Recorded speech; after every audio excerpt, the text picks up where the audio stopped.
नमस्कार दर्शकों, स्वागत है आपका हमारे चैनल उन्ना क्राइम विरोधी न्यूज में। मैं हूं वंश कुमार वर्मा। आज हम बात कर रहे हैं रामपुर के राम गोपाल रामचंद्र सरस्वती विद्या मंदिर इंटर कॉलेज की, जहां आज आयोजित हुआ एक शानदार और यादगार पूर्व छात्र सम्मेलन कार्यक्रम की शुरुआत मां सरस्वती वंदना में हुई। मुख्य अतिथि ने दीप प्रज्वलित कर कार्यक्रम का शुभारंभ किया और सभी मंचासीन अतिथियों का स्वागत पुष्प गुच्छ देकर किया गया। आचार्य विनय कुमार शर्मा के निर्देशन में छात्रों मुदित, तरुण, पीयूष, ताबिश, उदय, शनि और सिद्धार्थ वशिष्ठ ने मंच संचालन संभाला और अतिथियों का परिचय कराया। प्रांतीय साहित्य निवेदक अंकित राणा ने अतिथियों का स्वागत किया। वहीं प्रांतीय संयोजक तरुण बद्रा ने अपने संबोधन में पूर्व छात्रों से अपील की कि वे विद्यालय से जुड़े रहे और इसके विकास में अपना योगदान दें। इस मौके पर पूर्व प्रधानाचार्य राजेंद्र सिंह ने विद्यालय का गौरवशाली इतिहास बताया। उन्होंने कहा, 1974 में विजय कुमार गोयल जी ने विद्यालय की स्थापना का प्रस्ताव रखा था। 1975 में आपातकाल के बाद प्रथम आचार्य राजेंद्र प्रसाद ने विद्यालय की शुरुआत की। उन्होंने यह भी बताया कि लगातार 15 वर्ष प्रधानाचार्य के अथक प्रयासों से यह विद्यालय आज इंटर कॉलेज के रूप में विकसित हुआ है। साल 2011 में विद्यालय की भूमि खरीदी गई, जिसमें भाजपा, सपा और बसपा तीनों दलों का सहयोग रहा। और गर्व की बात यह है कि विद्यालय का बोर्ड परिणाम हर साल 100% रहा है। सांस्कृतिक कार्यक्रम में छात्रों ने शानदार प्रस्तुतियां दी। भजन प्रस्तुति ने सभी के मन को छू लिया। मुख्य अतिथि के रूप में पहुंचे उत्तराखंड के मुख्यमंत्री के राजनीतिक सलाहकार श्री मनु गौर जी ने अपने छात्र जीवन की यादें साझा की। उसके बाद पिताजी को कहा, नहीं बच्चे को संस्कारित बनाना है, तो उठा के सरस्वती विद्या मंदिर में दाखिला करा दिया। यहाँ पे एक अजीब सी परंपरा थी कि जो आचार्य थे, गुरु थे, टीचर्स, वो घर पे भैया बहनों के आते थे मिलने के लिए। तो बड़ी टेंशन होती थी कि पता नहीं इस महीने में कौन आएगा और कौन आके क्या बोल जाएगा, क्या शिकायत करेगा, और फिर घर पे क्लास लगनी तय। मेरे साथ उससे भी बड़ी दुविधा थी। 2 गुरुजी यहाँ पे बैठे हैं, राजेश जी और कटियार जी गुरुजी। तो विद्यालय में यहाँ पे था, 2 गुरुजी मिलते थे और हम लोग एक ही घर में साथ साथ रहते थे। तो सोचिए मैं कितना खौफ में जिया हूं। लेकिन उस सारे खौफ के बाद भी शैतानियां करने का कोई ना कोई बहाना, कोई ना कोई चीजें मैं ढूंढी लेता था। और शायद मुझे ऐसा लगता था अपने बैच में तो मैं सबसे ज्यादा शैतान था। जब यहाँ सिर्फ जैसे गुरुजी ने बताया, नीचे के 4 कमरे बने हुए थे, सामने एक पेड़ था। मैंने आके गुरुजी से पूछा, वे पेड़ कहाँ गया? उस पेड़ पे बांध के हमारी पिटाई हो गई। तो वो पेड़ देखने को तो गुरुजी ने कहा कि जब मैं गया उसके बाद, जब ये तुम लोगों की पिटाई उटाई हो गई, उसके बाद वो पेड़ भी सूख गया। चारों तरफ खेत होते थे, सब्जियां होती थी। तो इंटरवेल हुआ, गोभी लगती थी, गोभी तोड़ के खा लिया। गेहूं के समय में बड़ा आनंद आता था। गेहूं की बाली जब सूख जाती थी तो सिर्फ एक काम होता था कि हर किसी की पेट में उल्टी करके चढ़ा देता। यही हुआ करता था। लेकिन अच्छी स्मृतियां इस विद्यालय से हैं। एक नींव शिक्षा की क्या उपयोगिता होनी चाहिए, एक छोटा सा उदाहरण देके अपनी वाणी को विराम करूंगा। एक संस्कार और एक शिक्षा हमें यहाँ पे मिली, जिसके कारण मुझे लगता है जो भी लोग हैं वो अपने क्षेत्रों में अपनी विशिष्ट पहचान बनाते हुए काम कर रहे हैं। और भी बहुत सारे शैक्षणिक संस्थान हैं जहाँ पे शायद शिक्षा दूसरी तरह की दी जाती है। समाज निर्माण में विद्या भारती और शिशु मंदिर, विद्या मंदिर के छात्रों की अलग पहचान है, वो समाज निर्माण में लगे होते हैं। इसी शिक्षा को ध्यान में रखते हुए मैं अब देहरादून में रहने लगा हूं। तो सोचा कि एक वर्ग ऐसा है जो शिक्षा से वंचित है, सही शिक्षा से वंचित है, तो उनके लिए कुछ करा जाना चाहिए जिससे वो गलत रास्ते पे ना जाए। तो अभी उत्तराखंड सरकार ने देश में पहला एक कानून बनाया और उत्तराखंड के सारे मदरसों को बंद कर दिया।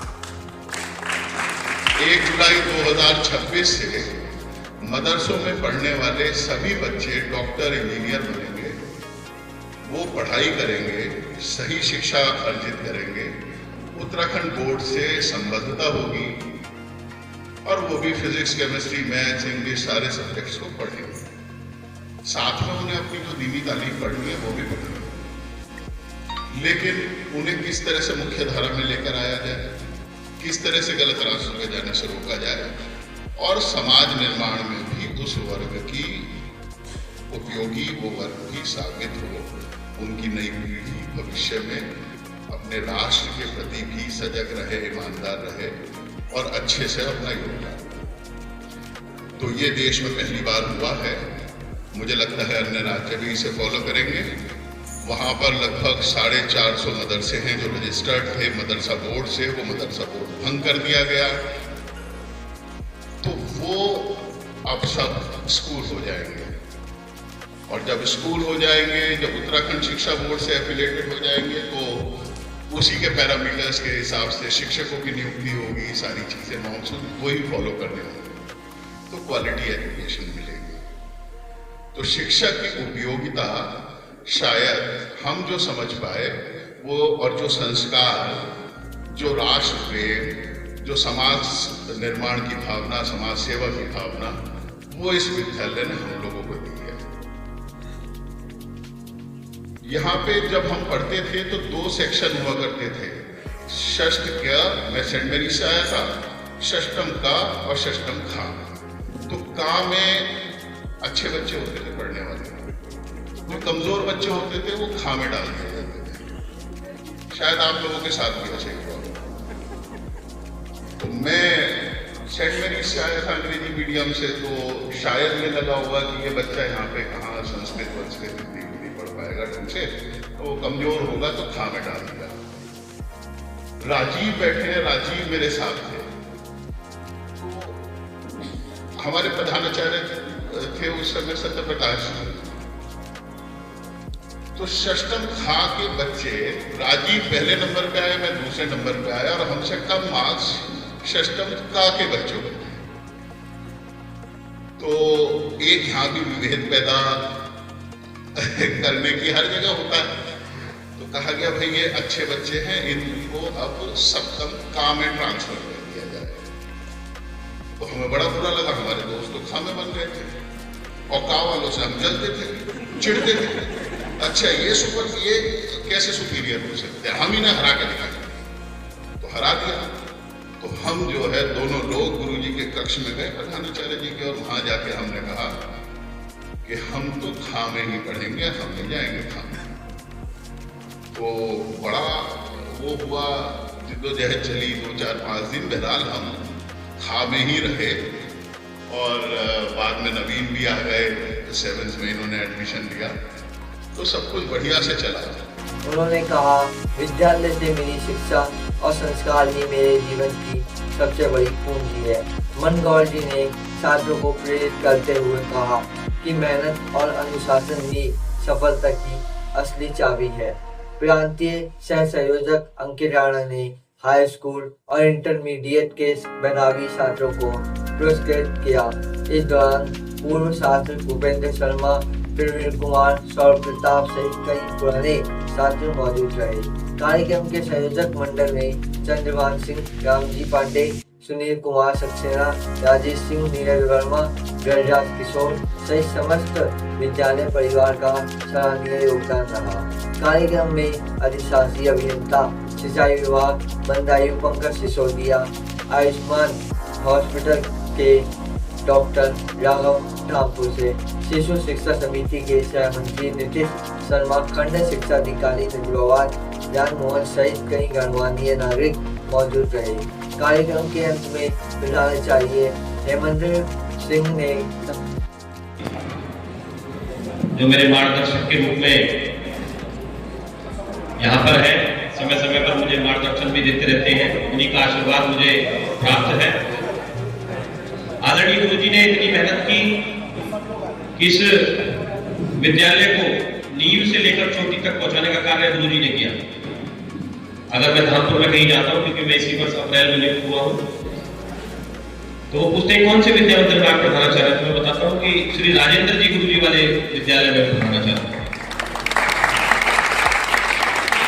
विद्या भारती का विद्यालय तो ये है ही, लेकिन अगर राजेंद्र जी गुरुजी का अगर नाम लिया जाए तो और अच्छी से आदमी एक समझ सकता है कि राजेंद्र जी गुरुजी वाले विद्यालय में आप प्रधानाचार्य होकर आए।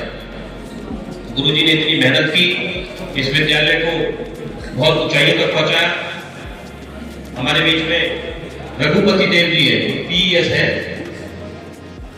तो वह एक बार बोर्ड परीक्षा में अपने सरस्वती विद्या मंदिर इंटर कॉलेज बिलारी में निरीक्षण करने के लिए गए। तो जब उन्होंने वहां के चित्र देखे, जब वहां का वातावरण देखा, तो बोले ये वही विद्या मंदिर है जो विद्या भारती के होते हैं। बोले हाँ जी वही। मैं भी विद्या मंदिर धामपुर का पढ़ा हुआ हूँ, आदरणीय राजेंद्र जी उस समय प्रधानाचार्य। तो ऐसे ऐसी जगह पर हमारे इस विद्यालय के पूर्व छात्र जो है वो है, और इस विद्यालय का 50 वर्ष इस बार पूरे हो रहे हैं। इस बार उसका रजत जयंती समारोह भी आयोजित किया जाएगा और उसका एक भव्य दिव्य आयोजन किया जाएगा। आदरणीय राजेंद्र जी गुरुजी से पूछ लिया जाएगा किस प्रकार से उसका कार्यक्रम का स्वरूप रहेगा, क्योंकि 50 वर्ष राम गोपाल रामचंद्र सरस्वती विद्या मंदिर इंटर कॉलेज के पूरे हो गए। यह विद्यालय एक बिजनौर जनपद में एक ख्याति प्राप्त विद्यालय है। यहाँ पे प्रधानाचार्य बनने का सौभाग्य मुझे प्राप्त हुआ है। आदरणीय राजेंद्र जी गुरुजी के जो लक्ष्य था इस विद्यालय को और आगे तक पहुंचाने का, उसको पूरा करने का पूरा प्रयास करूंगा। आप सभी पूर्व छात्र यहाँ पर उपस्थित हुए, सभी ने अपने कीमती समय में से ये अपना समय यहाँ इस विद्यालय को दिया। यह समय भी हमने गोवर्धन पूजा के दिन रखा, दीपावली के आसपास रखा, क्योंकि प्रांत की ओर से आग्रह था, परिषद की ओर से आग्रह था कि दीपावली के आसपास ही यह कार्यक्रम रखा जाए, ताकि जो छात्र जो दूर जगह नौकरी करते हैं वो दीपावली में तो अवश्य ही घर आते होंगे। इस वजह से ही हमने कार्यक्रम दीपावली के पास में रखा। आप सभी यहाँ पर आए, आपने अपना अमूल्य समय विद्यालय को दिया। इसके लिए मैं विद्यालय परिवार की ओर से, विद्यालय पूर्व छात्र परिषद इकाई की ओर से, आचार्य परिवार की ओर से, प्रबंध समिति की ओर से आप सभी का हार्दिक स्वागत और अभिनंदन करता हूँ। और मुझे आशा ही नहीं बल्कि पूर्ण विश्वास है आप भविष्य में भी इसी प्रकार से विद्यालय को अपना सहयोग देते रहेंगे। इसी आशा एवं विश्वास के साथ बहुत बहुत धन्यवाद। सभी अतिथियों, पूर्व छात्रों और विद्यालय परिवार का आभार व्यक्त किया। धामपुर के इस पर्व छात्र सम्मेलन ने यह साबित कर दिया कि विद्यालय केवल पढ़ाई की जगह नहीं बल्कि यादों और संस्कारों का संगम है। ऐसे कार्यक्रम हमें अपनी जरूरत से जोड़ते हैं और हमें याद दिलाते हैं कि शिक्षा ही जीवन की सबसे बड़ी शक्ति है। मैं हूं वंश कुमार वर्मा, आप देख रहे हैं उन्नत क्राइम विरोधी न्यूज चैनल। अगर आपको ये खबर पसंद आया तो इसे शेयर करें, लाइक करें और सब्सक्राइब करना न भूलें। मिलते हैं अगली रिपोर्ट में, तब तक के लिए नमस्कार।